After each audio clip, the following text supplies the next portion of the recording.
Hey, welcome to another episode of the Not Scrum Dumb podcast. I'm your co-host, Andreanna Marshall. That's my amazing co-host.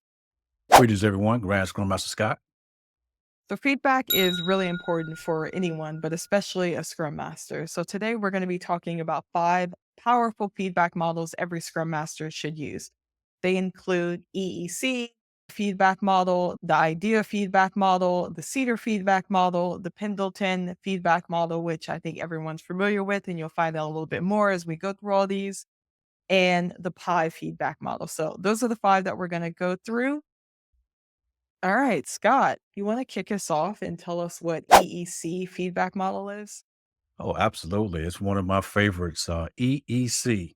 This framework addresses what is expected of the recipient sometime in the future. Is one of the reasons why I like this. The E stands for example. So you want to start off by giving an example of some certain behavior that you see in, observing, or whatever the situation may be. The other E stands for effect. So you want to explain the effect of this bad action. You see this bad behavior in example number one, and now example number two. Now you're going to address that behavior. And then the third letter, C, stands for change, some behavior that you want to change, or it could be continual. If you're taking it from a positive standpoint, is there some behavior that you want to recommend this person continue? Hey, I like the way you did that. Great job. Oh, would you continue that? Or you didn't do such a good job today. Can you change that? And here's why. Just a couple of examples of how you can approach EEC. And another reason I like this is it gives someone something in the future to look forward to. Not only are you talking about the present situation, but you're also looking into the future in terms of continue doing that or change that. And that's the last piece on that. Andrana, tell us about Cedar. Yeah, CEDAR stands for context, examples, diagnosis, actions, and review. So, the context, we're just painting the scene to explain the context of the situation. I think we've all been in a situation where someone's giving feedback or information and we have no clue what they're talking about. So, you want to set the context and then give them examples. So, you want to give clear examples of behavior or action that you actually want to discuss. And then you go to the diagnosis part. So that's time to get to the bottom of things by asking the recipient for their diagnosis of the situation. Basically, it's like, why did they decide to act this way? Is there a reason for it that you might have missed? And I think there's actually this really good book called Getting to Yes, and diagnosis kind of reminds me of when they started talking about getting to someone's interest. So it's really understanding not necessarily what they did, but the intent behind it and the why so that you get a deeper understanding, and that way you can help them get better. And then you can help come up with some actions, which is the part where I think everyone knows what an action item is. It's like where we're focusing on what action should be taken. You could either ask the recipient for their thoughts, which I think is the most helpful thing on how they get better, and then explain the actions. And then you can give some suggestions and explain why you gave those suggestions. And then we go to the R in CEDAR, which is review. The feedback model further involves the recipient by asking them to review what has been discussed, ensuring you are both on the same page and aligned on the next steps. And I think that's really important to make sure that both people are communicating and on the same page and understand what needs to be done. This method can be best used in a situation where you want active participation from the recipient. So you're not just telling them what to do. I think this is a great model for like coaching, and this could definitely be useful if you're not 100% sure whether you actually know what's going on, the definitive answer or the best possible way of doing something. I think sometimes we think we have the best way, but I think those that we're trying to give feedback to also have, or when we're trying to receive feedback, asking their opinion and getting their involvement is really important. All right. So that's the CEDAR feedback model. Scott, can you talk about the IDEA feedback model? Yeah. Adriana, oftentimes, I don't know about you and most other listeners on the call, but I struggle with giving constructive feedback and feeling good about it. So here's an idea. IDEA stands for identify, describe, encourage, and then action. Through this model, starting off with identify, you want to start off by determining what is it you want to comment on. And then the D stands for describe. Now, describe the situation or the behavior in detail to explain what happened and why are you even commenting on this? What was that behavior? What was that situation that happened that you feel you need to comment on. And the E stands for encourage. So now that you're commenting on this constructive feedback that you're given, you want to add that positive element to it. This step is meant to show the recipient that you're here to help so that they won't get on the defensive and not tell them off or anything like that. We want to embody the value of respect and Scrum, of course. Now, the last letter A stands for action. You close your feedback with a clear action item, clear next steps for the recipient to take moving forward. And of course, you'll follow up again and whatever time frame is convenient for you, 2 weeks, 3 weeks, 4 weeks, whatever that looks like for you. But yeah, definitely follow up on this model. And I think you would land in a very good place with this. Andreanna, oh, I'm excited about this one. Tell us about Pendleton's feedback model.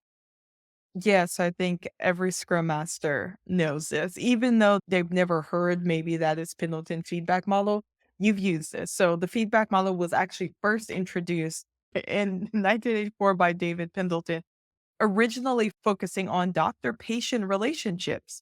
However, the feedback tool he created has since been widely used in business settings and Agile. So the feedback model aims to create a two-way feedback system rather than one person just giving another person feedback. The original steps from the Pendleton model are something we all know, which is ask the recipient what went well, what didn't go well, and what could be improved. And this is a back and forth. So they ask what went well, tell the recipient what went well. It goes to a back and forth here. And then that's evolved obviously into Agile because you've all used it. I just thought that was really interesting, the background of it. I didn't know that background of it until we started talking about some feedback mechanisms for this video. It's evolved into some other things as well as ensuring so beyond just what went well, what didn't go well, and what can be improved.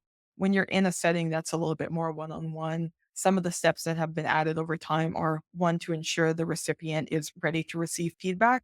And I think in coaching and mentoring, that is important to start with that anyway. So it doesn't matter what model you're using. I think you should be starting with that. And then you're asked the recipient how they feel the situation went or how their behavior was. You ask the recipient what went well, and then you go on to what could be improved and work on focusing on action items. Very interesting. Again, it's very popular in Agile. You probably already heard it, but interesting story. But you definitely have to have this as one of your feedback models. So that's the Pendleton feedback model. Scott, tell us about the pie feedback model.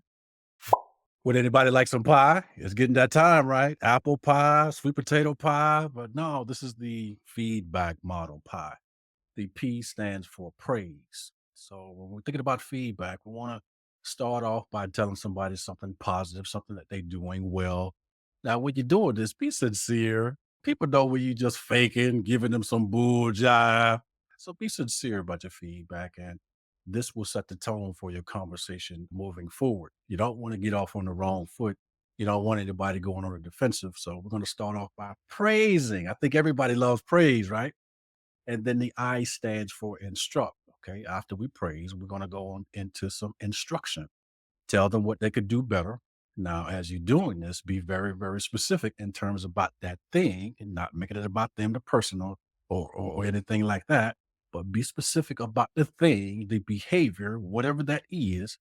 Be supportive, be specific, make sure they understand why they need to change and why the new behavior will land a better outcome. That is the instruct piece of it. Now we're going to move to the E. The E stands for encourage. Tell them that they can do this. Oh, you got this, man. You got this, woman. Oh, you got this. You can do this. Yeah, they can change. Be supportive. Discuss the expectations moving forward. You want to think about asking some questions with this recipient in terms of how quickly do you expect the change to take place? A day? How about immediately? Hopefully not a year. Exactly. You want to ask questions like that. How will you measure progress? See, we're getting specific now. Yeah. How are you going to measure that? How do you know when that behavior or that thing has changed, whatever it is you're trying to change? And then what support can I give you to help you with that change? Whoa, that's encouragement there. Now, I like the pie approach because some of you might be familiar with the sandwich approach, where you say something positive, say something negative, and you end off with something positive. That's cool. But the problem is with the last piece, and that's why I like pie better. We're not saying encourage just for the sake of just saying something to be positive. We really give you something that you could, we asking you some questions and also offering our support. So this is why I like pie better than the sandwich model. Now, one more thing to be clear on is the follow up when you do the pod method. Okay. Now you praised them, you instruct them, you offered your assistance. Don't go off into the wilderness, never to be seen or heard from again. Follow up with the person after they answers that question of how long you think this behavior is going to take to change. Oh, about 2 weeks. So why don't you follow up with them in about 1 week? Hey, just checking in like mid sprint, you just making sure everything going. Are we on track to achieve our sprint goal? Maybe so, maybe not, but you did offer your encouragement. So be there to support that person. And that is the pie method. Again, that's one of my favorite ones. Andriana, anything else about these feedback models? No, I think that's it. We covered EEC, IDEA, CEDAR, the Pendleton feedback model, and then the pie feedback models. So you got 5 different feedback models in this video that you can take to improve your team, improve how you give feedback, and also how you receive feedback. I think it's also important to let other people know how you like to receive feedback. Being honest and transparent with that is really going to help bridge some of the gaps that we have. It's not always easy receiving feedback, especially constructive feedback. So it's okay to tell people how you like to receive feedback. I think that's a good way to level set to make sure that you both have a very healthy conversation and work dynamic. Also, speaking of dynamics, did you like this video? If you stayed this long, I mean, you obviously liked something about it. So hit the like button. If you're not subscribed, which I believe 70% of the people watching are not subscribed. So make sure that you subscribe. You can also join our email list, and we'll be sending out exclusives to those that have signed up.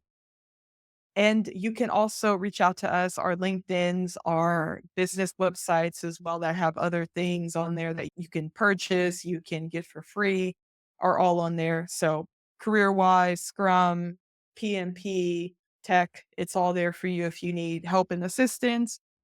And if you made it to the end of this video, that means you have an attention span greater than a goldfish. Be legendary, everyone, but not scrub dumb with your feedback model.